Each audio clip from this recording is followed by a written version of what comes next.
पत्नी का भूत, गजब कहानी। जय श्री कृष्णा मित्रों, आज इस कहानी से आपको समझ में आने वाला है कि रियल में भूत होता है या मन का भय होता है। तो आओ इस कहानी के माध्यम से हम समझते हैं। और आप अगर हमारे चैनल पर नए मेहमान पधारे हैं तो इस चैनल को सब्सक्राइब कर लें। आओ कहानी पर गौर करते हैं। एक रामू नाम का किसान था। उसकी पत्नी अचानक से बहुत बीमार पड़ गई। मरने से पहले उसने अपने पति से कहा, पतिदेव, मैं तुम्हें बहुत प्यार करती हूँ। मैं तुम्हें छोड़कर जाना नहीं चाहती। मैं नहीं चाहती कि मेरे जाने के बाद तुम मुझे भुला दो और किसी दूसरी औरत से शादी करो।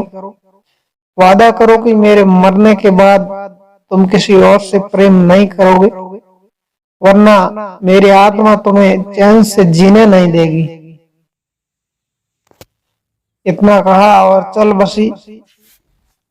उसके जाने के कुछ महीनों तक उस आदमी ने किसी दूसरी औरत की तरफ देखा तक नहीं। पर एक दिन उसकी मुलाकात एक ऐसी लड़की से हुई जिसे वह चाहने लगा। बात बढ़ते बढ़ते शादी तक आ गई और उनकी शादी हो गई।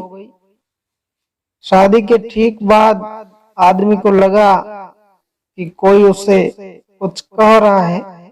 मुड़कर देखा तो वो उसकी पहली पत्नी की आत्मा थी। आत्मा बोली, तुमने अपना वादा तोड़ा है। अब मैं हर रोज तुम्हें परेशान करने आऊंगी।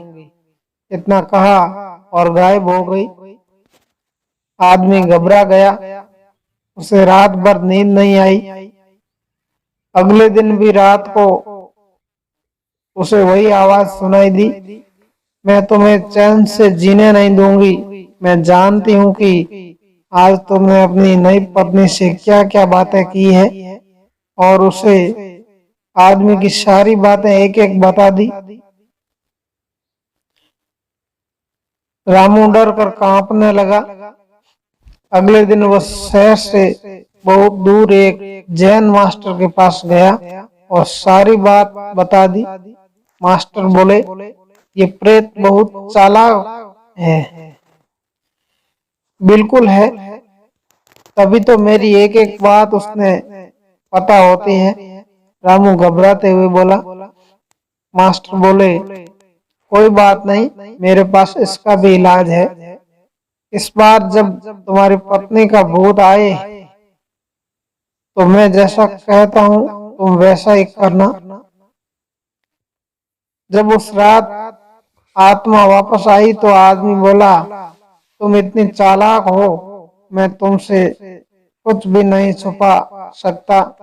और जैसा कि तुम चाहती हो, मैं उस अपनी पत्नी को छोड़ने के लिए तैयार हूँ। पर उसके लिए तुम्हें एक प्रश्न पूछूं, उसका उत्तर देना होगा। और अगर तुम उत्तर न दे पाई तो तुम्हें हमेशा के लिए मेरा पीछा छोड़ना होगा। पत्नी का भूत बोला, मंजूर है, पूछो प्रश्न अपना। आदमी ने फौरन जमीन पर पड़े बहुत सारे छोटे छोटे कंकड़ अपनी मुट्ठी में भर लिए और बोला, बताओ मेरी मुट्ठी में कितने कंकड़ हैं। और ठीक उसी समय भूत गायब हो गया। कुछ हफ्तों बाद वो एक बार फिर से जैन मास्टर के पास उसका शुक्रिया अदा करने पहुंचा। मास्टर, उस भूत से मेरा पीछा छुड़वाने के लिए मैं जीवन भर आपका आभारी रहूंगा। रामू बोला, और मैं ये नहीं समझ पाया कि आखिर उस प्रश्न में ऐसा क्या था कि एक झटके में ही भूत गायब हो गया। मास्टर बोले, बेटा, दरअसल कोई भूत था ही नहीं। रामू बोला, मतलब? हाँ, कोई भूत था ही नहीं। दरअसल दूसरी शादी करने की वजह से तुम्हें एक अपराध बोझ महसूस हो रहा था और उसी वजह से तुम्हारा दिमाग एक भ्रम की स्थिति में पैदा कर तुम्हें भूत का अनुभव करा रहा था। मास्टर ने समझाया। पर ऐसा था तो वो मेरी हर एक एक बात कैसे जानता था? रामू बोला। मास्टर जी मुस्कुराए, क्योंकि वो तुम्हारा बनाया हुआ ही भूत था, इसलिए जो कुछ तुम जानते थे वही वो भी जानता था। यही कारण था कि मैंने तुम्हें वो कंकड़ वाला प्रश्न पूछने को कहा, क्योंकि मैं जानता था कि इसका उत्तर तुम्हें भी पता नहीं होगा और इसलिए भूत भी इसका उत्तर नहीं दे पाएंगे और तुम्हें तुम्हारे दिमाग की ऊपर से छुटकारा मिल जाएगा। रामू अब पूरी बात समझ चुका था। उसने एक बार फिर मास्टर जी को धन्यवाद किया और अपने घर लौट गया। कई बार हमारे मन में भी किसी पुरानी बात को लेकर गलत इफेक्ट रह जाती है।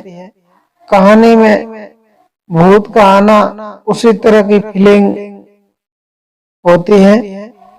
अधिकतर मामलों में हम किसी पुरानी घटना को याद कर अफसोस करते हैं और कभी कभार खुद पर क्रोधित भी हो जाते हैं। ऐसा बार बार करना गलत है।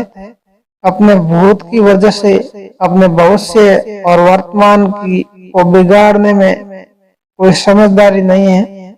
इसलिए अगर आप भी किसी पुरानी घटना की वजह से अपराध बोध महसूस करते हो तो ऐसा ना करें। गलतियां करना मनुष्य का स्वभाव है, सभी करते हैं। आपसे भी हुई हो तो कोई बात नहीं, उस घटना को पीछे छोड़ो और अपने जीवन को सार्थक बनाने की दिशा में काम करो। पर क्या भूत सच में होते हैं? यह एक ऐसी बहस है जो सदियों से चली आ रही है, जहाँ करोड़ों लोग मानते हैं कि भूत सच में होते हैं और वही लोग ऐसे ही भी होते हैं जो भूत या आत्माओं के अस्तित्व को लेकर सहमत नहीं है। खैर जो भी है, अक्सर हमें भूतों से जुड़ी कुछ घटनाओं का जिक्र सुनने को मिल ही जाता है और अगर बताने वाले की माने तो घटना सच्ची भी होती है। तो दोस्तों, आपको ये भूतों की कहानी कैसी लगी? पत्नी का भूत कमेंट करके जरूर बताएं। क्या शिक्षा मिली आपको इसकी और अगली कहानी कैसी लाएं उससे कमेंट करके जरूर बताना। जय हिंद, मिलते हैं अगली कहानी।